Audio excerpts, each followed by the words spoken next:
मुफ्तीगंज के राम मनोहर लोहिया महाविद्यालय के अनुशासित, सामर्थ्यशाली और मेधावी छात्र छात्राओं की इस टोली को आप जरा गौर से देखिए। इन बच्चों को गौर से देखते वक्त आप इस बात का अंदाजा भी लगाइए कि साहब ये इतने अनुशासित और इतने संयमित होकर बैठे कैसे हैं। अब आपके मन में प्रश्न आएगा कि वास्तव में इस वीडियो फ्रेम में क्या कुछ चल रहा है। दोस्तों नमस्कार, मेरा नाम अर्जुन है और आप जुड़े हैं अपने चहेते स्वराज समाचार के साथ। ये अंदाज सबसे अलग है, यह काम करने का तरीका सबसे बुनियादी है। इन तस्वीरों को आप जरा गौर से देखिए, जहां तस्वीरों में आप देख सकते हैं कि मुफ्तीगंज के राम मनोहर लोहिया महाविद्यालय में आज एनएसएस के कार्यक्रम की शुरुआत हुई। सबसे पहले मुफ्तीगंज के चौकी प्रभारी जुगल किशोर राय ने मां सरस्वती के मूर्ति पर, उनकी प्रतिमा के सम्मुख माल्यार्पण अर्पित किया। उसके बाद प्राचार्य महोदय ने भी कार्यक्रम की शुरुआत से पहले मां सरस्वती का स्मरण किया। उसके बाद यहीं उदयासन के ग्राम प्रधान ने भी मां सरस्वती के सामने दीप प्रज्वलन किया। तत्पश्चात इन्होंने माल्यार्पण करके इस कार्यक्रम की शानदार शुरुआत कर दी। लेकिन कार्यक्रम की शुरुआत में बच्चों की प्रस्तुति कैसी रही, बच्चों ने समूह गान कैसा किया, बच्चों ने स्वागत गीत की प्रस्तुति की कैसी की, ये तो हम आपको जरूर बताएंगे। लेकिन सबसे पहले आपको जरा सुनाते हैं कि आज इस कार्यक्रम में मुख्य अतिथि की भूमिका में मुफ्तीगंज के चौकी प्रभारी युगल किशोर राय ने क्या कुछ कहा। नमस्कार। बहुत भाग्यशाली समझ रहा हूँ कि इस विद्यालय द्वारा मुझे ये अवसर प्रदान किया गया कि आप लोगों को मैं कुछ संबोधित कर सकूँ। तो मैं आप लोगों से कहना चाहूँगा कि आप लोग बच्चे जो यहाँ मौजूद हैं, बहुत आप लोग सौभाग्यशाली हैं कि पूरे विद्यालय के बच्चों से आप लोगों का चयन किया गया है इस राष्ट्रीय सेवा योजना के लिए। तो विद्यालय में कितने बच्चे होंगे सर?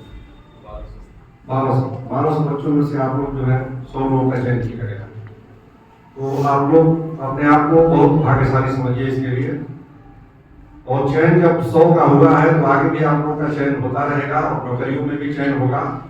और इसके लिए आपको जो है शुरू हार लेवल कठिन परिश्रम करना पड़ेगा। और किसी क्षेत्र में बिना कठिन परिश्रम किए कुछ नहीं मिलने वाला है। खैर सुना आपने कैसे मिनटों भर में चौकी इंचार्ज साहब ने छात्र छात्राओं के मन में एक नई ऊर्जा का संचार कर दिया। लेकिन महफिल तो लूटी कार्यक्रम का संचालन कर रही मैम ने। इन्होंने एनएसएस के बारे में जो कुछ बताया वास्तव में वो सुनने योग्य है। आइए आपको सुनाते हैं उन्होंने क्या कुछ कहा। इसका औपचारिक शुभारंभ 24 सितंबर 1969 से हुआ है। इसका मुख्य उद्देश्य समाज में जाकर लोगों को सेवा प्रदान करना, राष्ट्र को सेवा प्रदान करना। इसका जो विचार है वो महात्मा गांधी और स्वामी विवेकानंद के विचारों से अनुप्राणित है कि समाज को आप अपने ज्यादा से ज्यादा अपना सहयोग दें। मर्यादा पुरुषोत्तम श्री राम तब हुए जब अयोध्या के महलों से निकले, सभी का वेश खाया। मैं इस क्रम में एक बात और भी जोड़ना चाहूंगा कि अयोध्या के महलों में माता कैकेयी थी। माता कैकेयी को पूरी दुनिया आज भी और पहले भी एक खलनायिका के तौर पर जानती है। लेकिन ये बहुत बड़ी सच्चाई है कि उसी खलनायिका की बदौलत श्री राम अयोध्या के महलों से निकले और महलों से निकलने के अनंतर आपने देखा होगा कि राम और रावण के बीच युद्ध हुआ था। खैर पीछे तो आपने प्रोफेसर धर्मेंद्र कुमार जी को सुना, जो इस महाविद्यालय के प्राचार्य हैं। उन्होंने कितनी गंभीरता के साथ मर्यादा पुरुषोत्तम श्री राम का उदाहरण देते हुए राम कैसे सेवा के प्रतीक हो सकते हैं, राम कैसे अनुशासन के प्रतीक हो सकते हैं, उसका क्या खूबसूरत नजराना प्रस्तुत किया।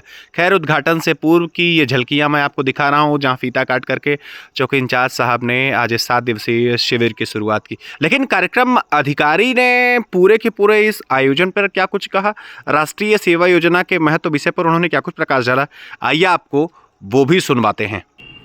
राष्ट्रीय सेवा योजना का जो ध्येय है, जो लक्ष्य है, वो सेवा के माध्यम से शिक्षा प्राप्त है। जब राष्ट्रीय सेवा योजना की शुरुआत होने की बात अभी चल रही थी, देश आजादी हुआ था, तो राष्ट्र के युवाओं को कैसे देश की मुख्य धारा में जोड़ा जाए और कैसे इनको राष्ट्र में शामिल किया जाए, सेवा की भावना कैसे इनके अंदर जागृत किया जाए, इसको लेके हमारे नेताओं के बीच असमंजस था कि एक संस्था होनी चाहिए जिसके माध्यम से युवाओं को प्रेरित किया जाए और राष्ट्र की मुख्य धारा में युवा वर्ग शामिल हो।